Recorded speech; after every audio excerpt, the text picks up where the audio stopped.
So, yun guys. Ako na naman ulit. And today ay napaka-productive. Let's say, napapagod ako. In a way na sobrang pagod ako. I don't know, but I think I have to move always. Kasi if I don't move, paano mag-regulate yung mga blood cells sa katawan natin? Our bloods, yung dugo natin kasi kapag gumagalaw tayo, nag-flow siya sa katawan natin kasi yung pump ng puso mabilis. Napakahalaga. I just realized this and blood carries nutrients and also parang fina-flush out niya yung mga maliliit na dumi. Parang tubig, ganun. So, napakahalaga nun. And for me, today is kanina, nag-jogging ako kaninang umaga. Nakakapagod.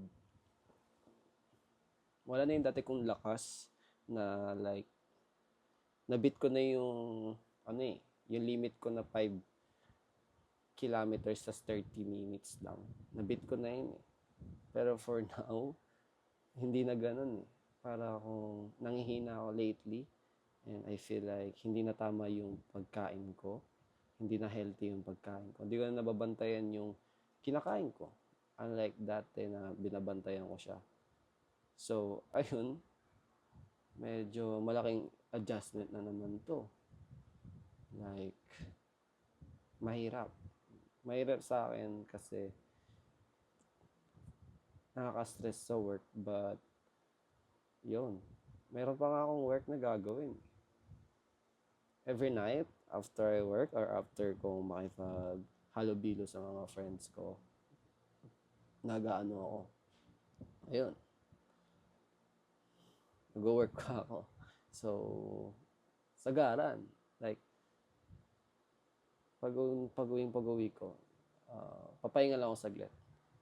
After nga na itong video ko, mag-work ako. May gagawin akong 3D model and I have to do 1 or 2.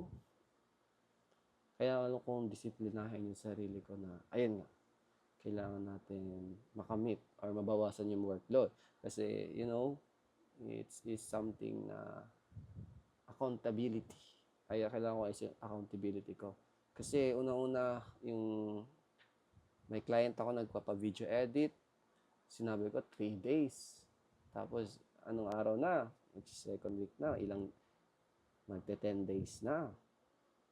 Yeah, halos magte 10 days na.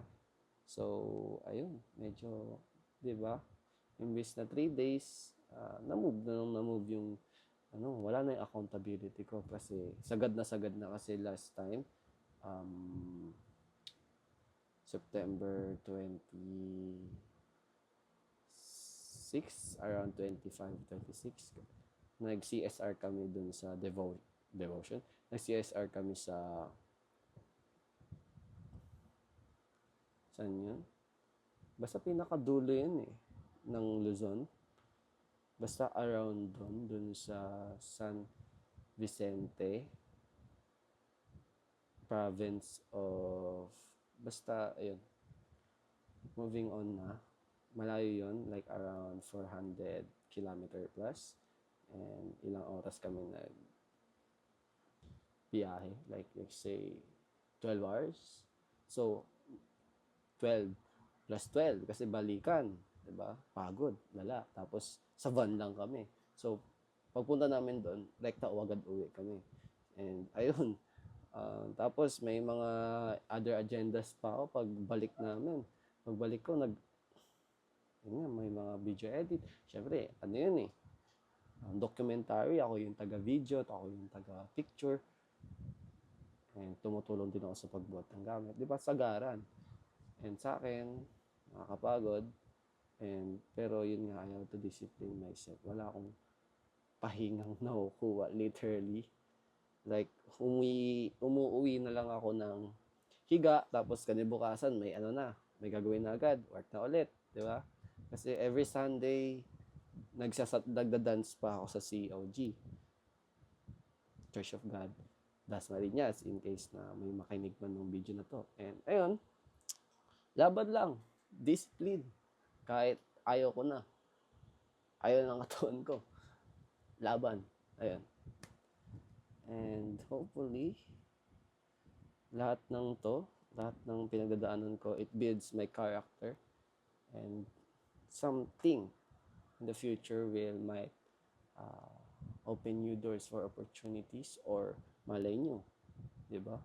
Hindi natin alam anong mangyayari. And thankful ako kung anong gagawin sa akin sa buhay ni Lord. And si Lord na bahala doon. Siya na at less na ako. So, siya talaga ang pinaka punot dulo, my roots, my foundation. Christ is my firm foundation. And ayun lang. Alright? Yun lang.